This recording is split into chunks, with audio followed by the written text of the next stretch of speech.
There are 2 days each year that as I approach them, I tend to get in a reflective mood. The first is my birthday. It's a day to take stock of where I've been and where I'm headed. The second is, ironically, today. Because 23 years ago today, on July 10th, 1999, at St. John the Baptist in Chico, my wife Wendy and I were married. It was a joyous day and the beginning of a wonderful life. She was here at 9:30 to be embarrassed, but she's not here for this one. She and I met in the fall of 1996. And from the first time I looked into her eyes, I was hooked. I knew I wanted her. Now, Wendy will insist that I caveat this statement because the first few times we met, if I'm truly being honest, I didn't really notice her. But I have an excuse. I was an oblivious moron, and I always had 10 things on my mind. And she was roommate with a friend of mine, and those first times I met her, my focus was really elsewhere. I didn't see her. But then there was a birthday party for that roommate and a dinner, and she and I were seated across from each other. And that's when I truly looked into her eyes and for the first time saw her, the wonderful, caring, compassionate, giving, selfless woman that she was then, and if it is all possible, is even more so now. And that was that moment when I first looked into her eyes, and that was the moment I was hooked.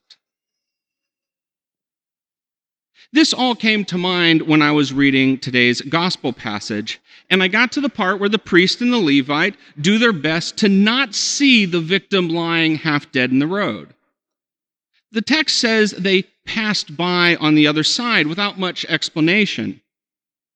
And in the past, when I've read that passage, I've always visualized them as being very proactive in their avoidal. The way I've always seen it, they were walking right towards the victim. I mean, they didn't have sidewalks back then, but you can imagine them walking down the sidewalk. It's right in front of them, and they literally cross the street, across the yellow line, and walk on the other sidewalk so they don't have to see him. That kind of avoiding noticing them, proactive. And while that's a reasonable way to interpret this passage, in this reflective mood I now see there's another way to visualize this. Maybe they were as oblivious as the first few times I missed seeing my future wife. Maybe they had other things on their mind.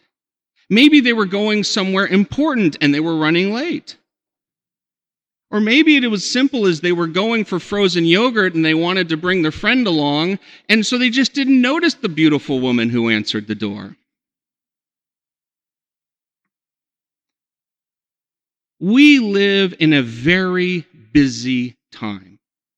We have tons of activities, stressful jobs, families, commitments, and we put great importance, and with good reason, on many of them. But this provides us a great excuse for why we don't notice the things we really should be noticing. It scares me to think, what would my life be like if I had not suspended obliviousness for just a few minutes at that dinner table and I had not seen into my future wife's eyes?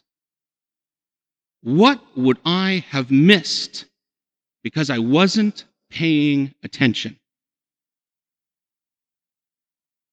And it makes me wonder, what else am I missing?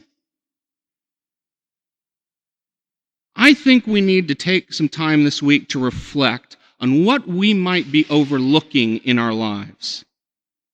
I say this with great humility, that I fear I am walking right by people who, if I only spent the time to notice, it would be clear to me that they were reaching out and that I could be of some assistance to them.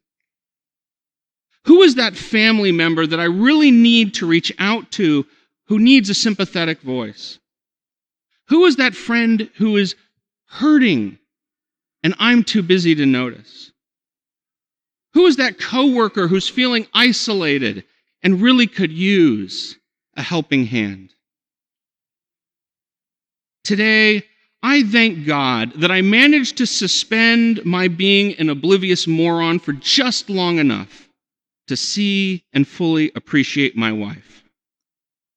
And in gratitude, I solemnly promise I will work harder in the future not to let my preoccupations blind me to what I truly need to see. And I ask all of you to join me in this very important quest.